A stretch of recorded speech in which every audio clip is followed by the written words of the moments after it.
তোমার কি মন খারাপ? পছন্দের কোনো জিনিস খুব করে চাইলেও না পাওয়ার বেদনাকে চেপে ধরেছে? তাহলে চলো, এ নিয়ে গীতায় একটা দারুণ কথা আছে, যেটা জানলে মনে শান্তি আসবে। কুরুক্ষেত্র যুদ্ধে নিজের আত্মীয়স্বজন, গুরু, বন্ধুদের বিরুদ্ধে অস্ত্র তুলতে দ্বিধাগ্রস্ত হয়ে পড়েছিলেন অর্জুন। তখন তিনি হতাশ, ক্লান্ত, মানসিকভাবে ভেঙে পড়েন এবং যুদ্ধ করতে অস্বীকার করেন। তখন শ্রীকৃষ্ণ তাকে এই অনন্ত, চিরন্তন, পরিবর্তনশীল সংসারের মূল সত্যগুলোর কথা মনে করিয়ে দেন, যে যা হয়েছে তা ভালোই হয়েছে, যা হচ্ছে তা ভালোই হচ্ছে, যা হবে তাও ভালোই হবে। তোমার কি হারিয়েছে যে তুমি কাটছ? তুমি কি নিয়ে এসেছিলে যা হারিয়েছ? তুমি কি সৃষ্টি করেছ যা নষ্ট হয়ে গেছে?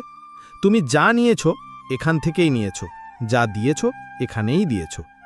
তোমার আজ যা আছে কাল তা অন্য কারো ছিল, পরশু সেটা অন্য কারো হয়ে যাবে।